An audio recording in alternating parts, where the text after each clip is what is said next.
The Jeff Fox Radio Show. And we are back once again right here on the Jeff Fox Show. Outstanding performance by A-Stone in our last segment. We carry on right here on Repio City TV about my next guest.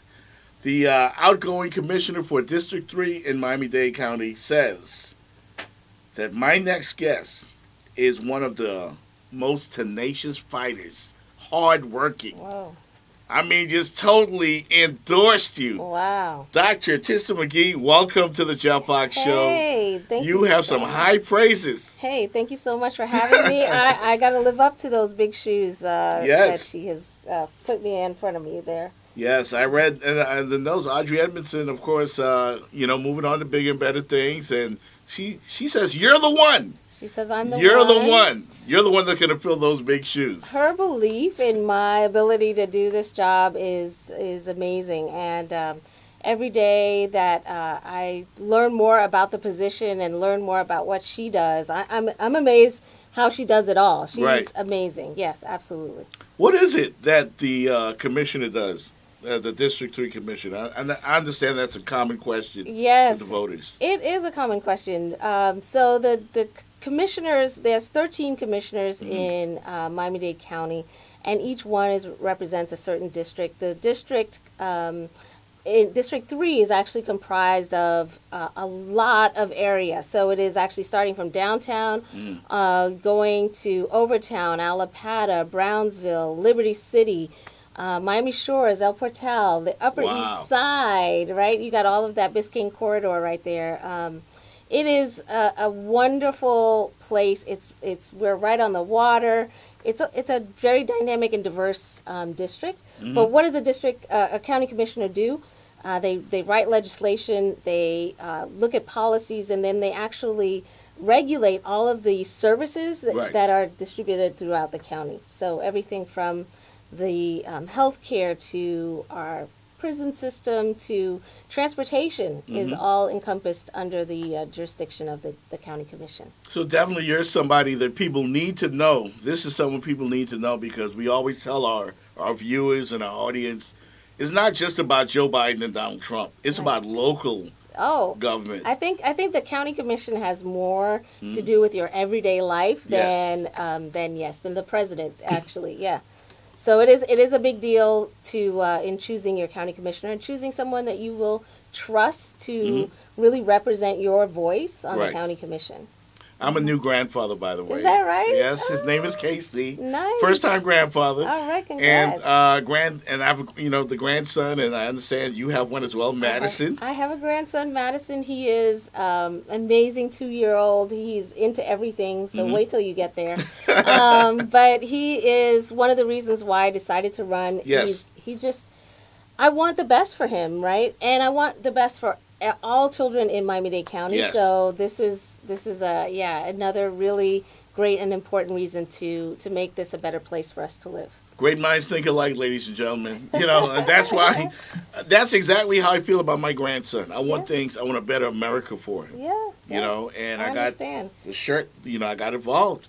Yeah. Black Lives Matter, and it's not just about the whole political thing. It's about us, our people. Absolutely. And their futures. Absolutely. Your grandson, my grandson. Yeah. All of you out there watching this show tonight, and that's why it's so important that people understand the process, isn't it? Yes, absolutely. And so early ballots, the absentee ballots or vote by mail are all out already, and so people have an opportunity now to be voting at home. They still, yesterday was the last day to register to vote, so I hope everybody got that done. But you can still order your vote by mail ballot if you like. You just go to the elections department in Miami-Dade County, and you can do that online. So take advantage of your right, your right to vote. It is important. It's really important. Dr. McGhee, I saw you at the Circle of Brotherhood press conference. Oh my gosh, I was there. I saw you there, and I was impressed. What was your impression of the law enforcement trying to bridge the gap?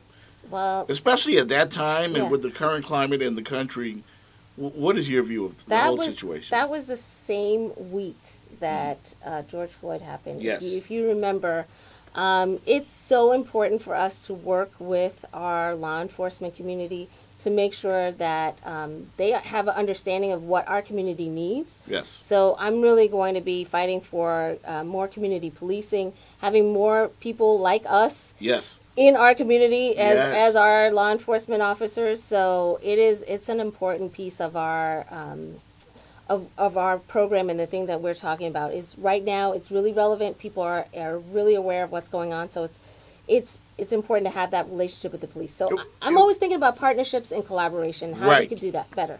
Yeah, that was a great first step, for them, because again, you want to see more people that look like us, in our communities, that actually we can, get to know better. Right. You want to engage know in them, that process. Right, engage. Yes.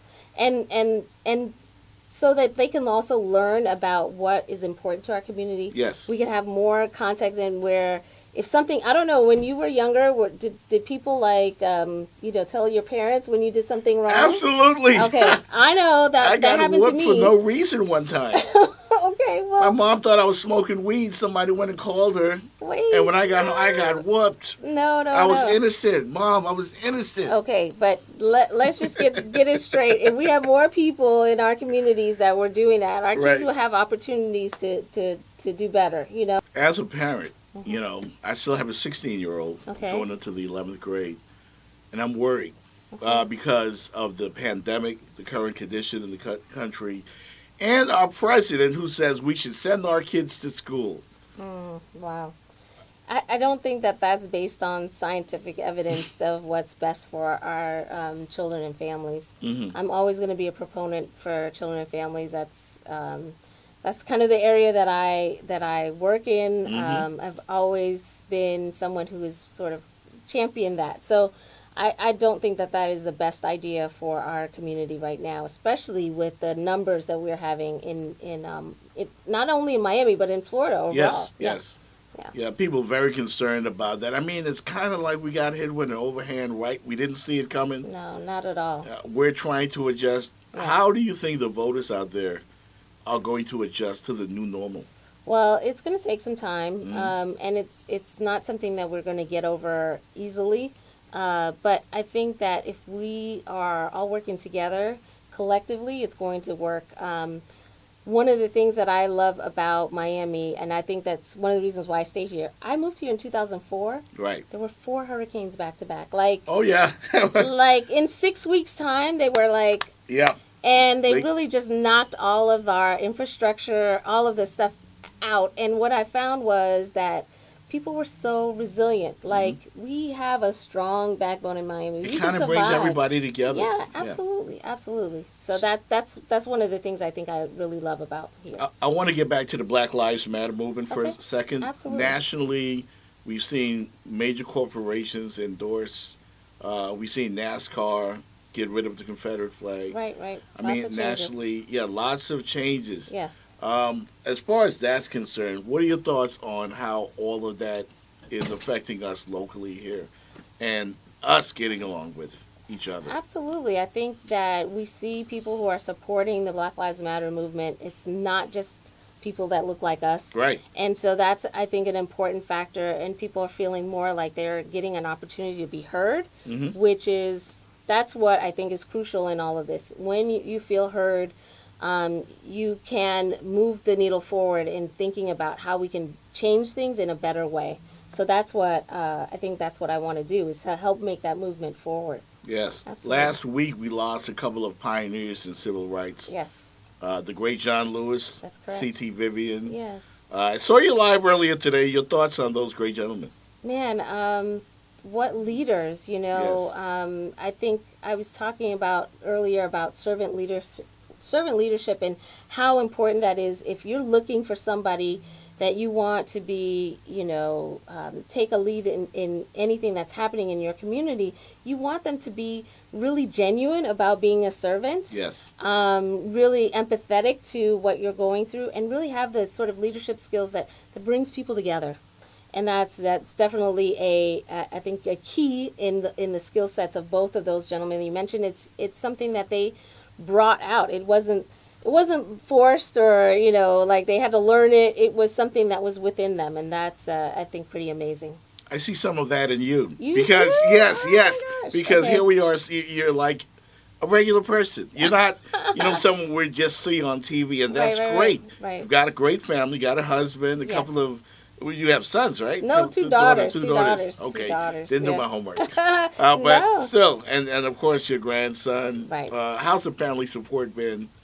Amazing. I couldn't do any of this without them, especially my husband. He's like very calm and quiet. He's the opposite side to me, and so it's great. And then my daughters are really super supportive. Last week they did a yoga session. Okay. Where they did yoga online, and they got their friends to donate money to the campaign. So it was amazing. I'm really fortunate to have really good family and friends, and lots of great friends that are supportive of the campaign. Right. I remember seeing you also in Little Haiti. Yes. Checking out the culture there. That's what we want. Somebody that's grassroots. You Yeah. understand what I'm saying? I believe. Somebody that the people can feel and touch. Yes. And I think you have that. Oh, that's wonderful. Thank you so much, because I'm hoping that people see that, they get an opportunity to learn more about me. They can go to my website, TisaMcGhee.com, and I have all the information there, all the receipts about what I've been doing and Right. how I've been doing it. So if people want to check out all the civic and the community engagement things I've been doing the last 16 years, it's been a great time here in Miami. So I want to continue to be able to serve in this way. August 18th, not Oh too my far God. away. It's not that far away at all, and not at all. And so people just have to remember to go out there and vote. Yes. They can do it by, again, your mail-at-home ballot. Early voting starts August 3rd through the 16th, and then you have actual election day Yep. on August 18th. So it's an amazing time. Don't forget, you have a voice, and if you want a voice on the county commission that really represents you, Dr. Tisa McGhee for Miami-Dade County Commissioner for District 3. My own commercial right here. Look at that. That's it. Hashtag Hashtag Vote Tisa. Vote Tisa McGhee. Yes. I believe in Tisa. That's a great campaign. I don't know if you know that. Hashtag Vote Tisa McGhee. Yeah. There it is. I have a lot of people who live and work in the community that believe in me. People like Leroy Jones. Yes. People like T. Willard Fair. The commissioner. I have a lot of people that are so supportive of this campaign that it is amazing. So I appreciate it. I mean, you're more than qualified. You're well decorated here. I believe you're a people person. Thank you. Feel like we've known each other already. I know. So good luck it. to you. Once again, give me your social media. How can folks reach you? Okay, you can go to Twitter, Instagram, and Facebook, all at Vote Tisa McGhee. Mm-hmm. And you can reach me on my website, which is TisaMcGhee.com. And so I would love for people to contact us and let us know what you're thinking about. If you can volunteer, you can donate, you can do all of that stuff on the website. So There it is. Fisher Grits, back to you, my super duper producer. Rep, yo, city.